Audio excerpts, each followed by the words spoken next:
Hello दोस्तों, मैं हूं पलक। स्वागत है आपका फैक्टिपीडिया पर। आज हम बात करने जा रहे हैं टाइम ट्रेवल के बारे में। जी हाँ, टाइम ट्रेवल यानी एक समय से दूसरे समय में सफर करना।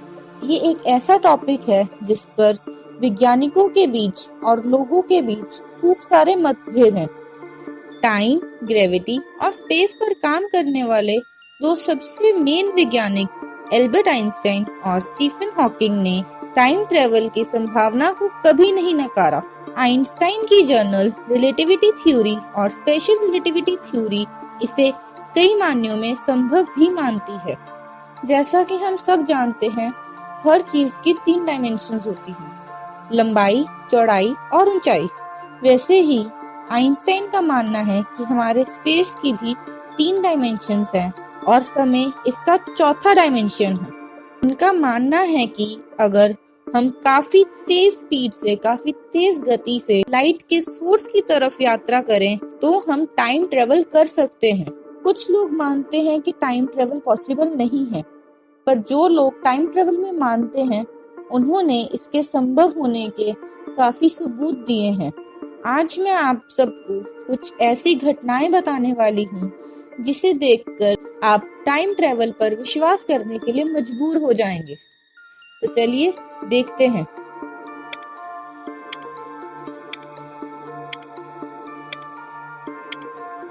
चार्ली चैपलिन की मूवी।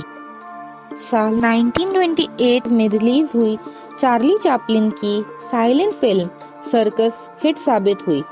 काफी सालों बाद जब कोई फैन इसे देख रहा था, तब उसने इस फिल्म के एक दृश्य में एक औरत को मोबाइल फोन जैसी डिवाइस पर बात करते हुए देखा। बाद में फिल्म के इस दृश्य को कई तरह से जांचा परखा गया और ये फुटेज क्लीन पाई गई। टाइम ट्रेवल के पक्ष में रहे लोगों ने इसे आने वाले समय से भेजे गए किसी संदेश की तरह माना। हालांकि इसका कोई सबूत नहीं मिल पाया कि ये औरत सचमुच फोन पर बात कर रही थी। कई लोगों ने ये तक बोला कि ये एक रेडियो सुन रही थी, पर उस समय के जो रेडियोस थे उसका साइज भी काफी बड़ा हुआ करता था। The modern hipster.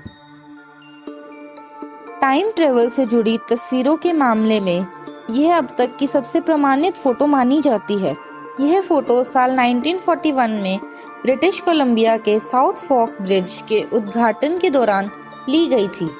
इस तस्वीर में एक युवा पुरुष दिखाई दे रहा है जिसके कपड़े पहनने का अंदाज आसपास खड़े लोगों से काफी अलग है। उसने एक ग्राफिक टी शर्ट पहनी हुई है और काले रंग के सनग्लासेस भी पहने हैं। साथ ही उसके पास आधुनिक DSLR कैमरे जैसी भी कोई चीज है। बता दें कि इन तीनों ही चीजों का आविष्कार तब तक नहीं हुआ था। इस तस्वीर की भी जांच की गई और इसके साथ कोई छेड़छाड़ नहीं पाई गई। लोग जो टाइम ट्रेवल पर नहीं मानते, उन्होंने कहा कि यह तस्वीर और कुछ नहीं बल्कि एक ऐसे इंसान की है जिसका फैशन सेंस उस समय के अकॉर्डिंग काफी अच्छा था। The time travel mummy. Mongolia के अल्ताई पहाड़ों में 10,000 फीट की ऊंचाई पर एक महिला की मम्मी को पाया गया। अनुमान लगाया जाता है कि यह मम्मी 1500 साल पुरानी है।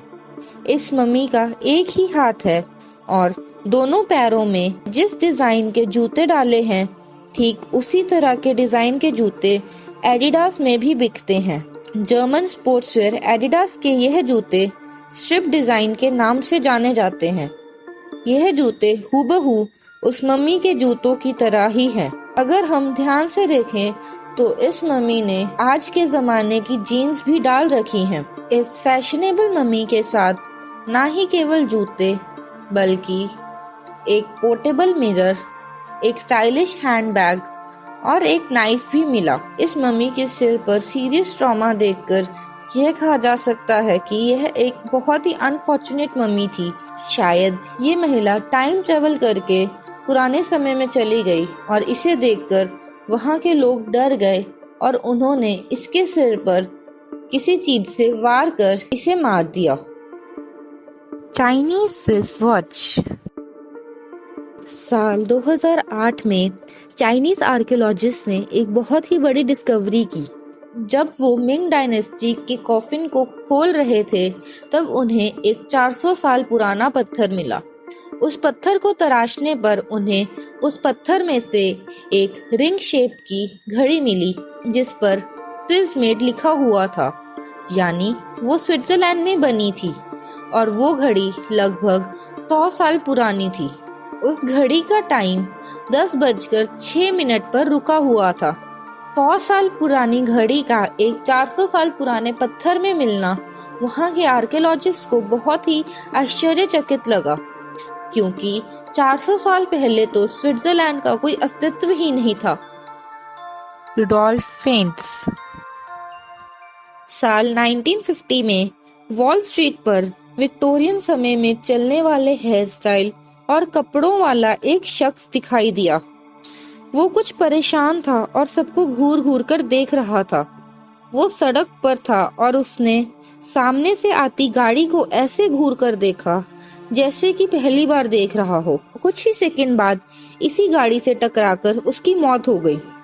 इस व्यक्ति की जेब से पुलिस को 19वीं सदी में इस्तेमाल किए जाने वाले कुछ रुपए और 1876 का लिखा हुआ एक पत्र और बिजनेस कार्ड बरामद हुआ जिस पर उसका नाम रुडोल्फ फेंट्स लिखा था।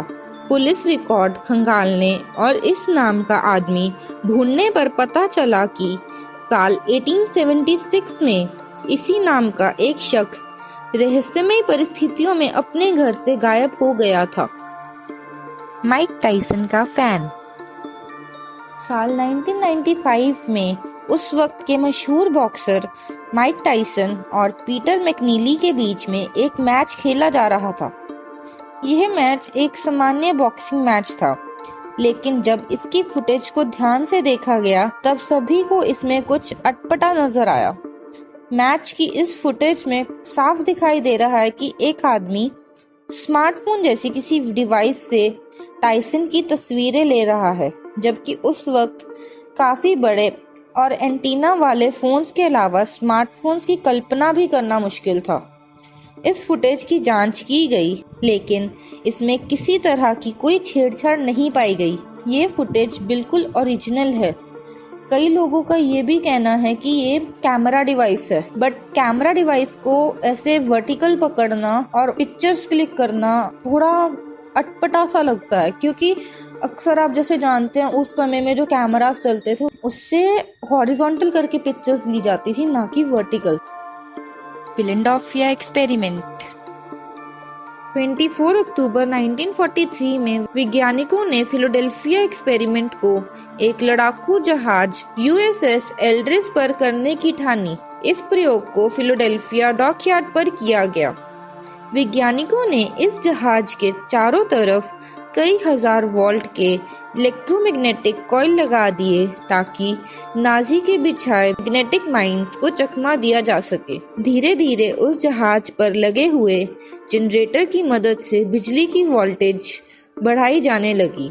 जैसे ही बिजली 3.5 मिलियन के पार पहुंच गई तो एक हरे रंग की रोशनी हुई और जहाज पूरी तरह अदृश्य हो गया, यहाँ तक कि वह जहाज रडार से भी बाहर हो गया। हालांकि कुछ लोगों का कहना है कि गायब होने के कुछ देर बाद जहाज को वर्जीनिया में देखा गया, जहां से वह फिर गायब हो गया। 24 घंटों के बाद जहाज दोबारा फिलाडेल्फिया डॉकयार्ड पर दिखा, लेकिन जब लोग उस जहाज के करीब पहुंचे तो नजारा दिल दहला देने वाला था। जहाज में मौजूद ज्यादातर क्रू मेंबर्स मरे पड़े थे। कुछ उस जहाज की दीवारों पर जमे हुए पाए गए थे और कुछ लोगों का पता ही नहीं लगाया जा सका। साथ ही जो लोग सही सलामत थे उनकी दिमागी हालत इतनी खराब हो गई कि वे पागल हो चुके थे। ऐसा माना जाने लगा कि यह सभी यात्री समय की यात्रा करके आए हैं। कुछ लोगों ने इस बात का खुलासा भी किया कि गायब होने के दौरान जहाज 1983 के समय में चली गई थी। तो कैसा लगा दोस्तों आपको आज का वीडियो? कमेंट्स में ज़रूर बताइए, और अगर आपको कोई भी क्वेरी है तो कमेंट्स में ज़रूर पूछिए। एंड हाँ, अगर आपने ये वीडियो एंजॉय किया तो लाइक और सब्सक्राइब ज़रूर कर दें और अपने दोस्तों के साथ ये सब टाइम ट्रेवल के सबूत शेयर करें। तो मिलते हैं अगली वीडियो के साथ। Till then bye bye.